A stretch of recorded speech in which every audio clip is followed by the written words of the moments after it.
이제 연초니까요. 네. 그래도 올 한 해 부동산 시장 상반기라도 좀 한번 전망을 해보고 넘어가자 이런 뜻입니다. 자, 그전게 상반기 부동산 시장의 전망이라고 타이틀은 뭐 거창하게 달았습니다만은 제 개인적인 의견을 몇 가지 피력하고자 합니다.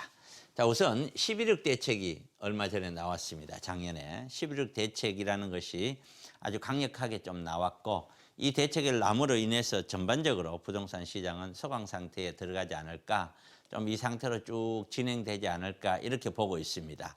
자, 그래서 첫째, 작년 대책으로 인하여 전체 흐름은 완만하게 진행이 될 거다, 이렇게 제가 우선 생각을 해보겠고요. 그 다음에 두 번째는 주택 보유에 대한 부담을 강화시키고 투명하고 공정한 거래 질서를 하겠다, 실수요 중심의 공급을 확대를 하겠다. 이 이야기는 결국에는 이 정책만으로 끝이 아니다라는 거죠.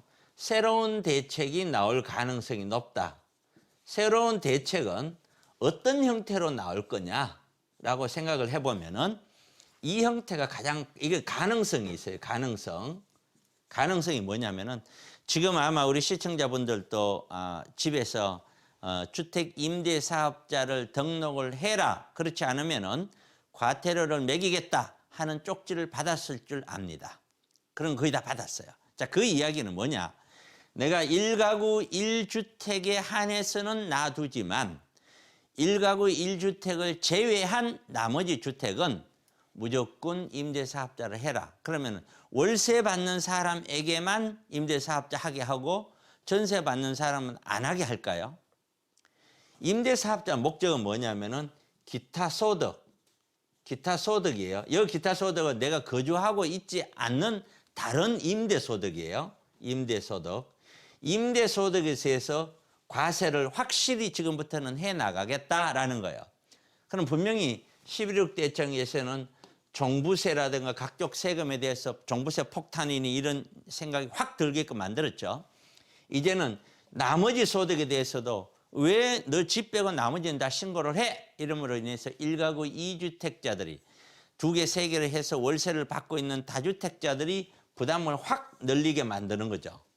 전세 끼고 갭 투자 해놨는 사람들에게 다 세금을 매기는 거죠. 이제 이거는 이미 정부에서 그렇게 하겠다라고 발표를 했었어요. 작년에, 재작년인가요? 벌써 한 2년 됐나요? 했었어요. 하는 거를 할 것이다. 요거 하나 체크가 돼야 되겠고, 그 다음에 두 번째는 이걸 임대사업자 함으로 인해서 어떤 문제가 발생이 되냐면은 전세 가격을 안정화시킬 수가 있는 거예요. 전세 가격. 현재 전세 가격으로 임대사업자 내게 되면 거기에서 연 5% 이상 못 올리게 만들어요. 그런데 사실 전세 가격이 10억이다. 5%면은 2년에 1억이잖아요. 결코 작은 금액이 아니에요. 커요. 그 자체가. 5천만 원이니까요. 네, 큰 금액이에요. 하지만 이것도 어떻게 적용을 할 거냐에 따라요. 적은 가격에서 어느 정도 금액대로 커지면 커질수록 올릴 수 있는 비율을 줄인다든가 구간별로 그렇게 만들어버리면 이거는 문제는 굉장히 심해져요.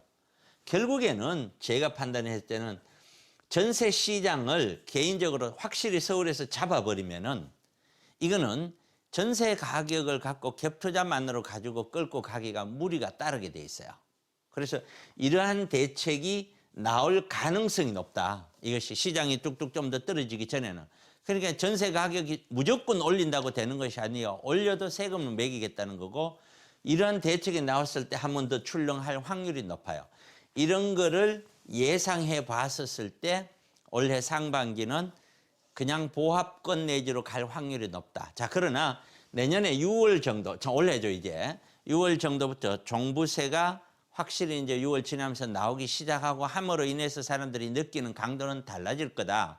종부세 세율뿐만 아니라 종부세를 매기는 기준 자체가 달라지기 때문에요.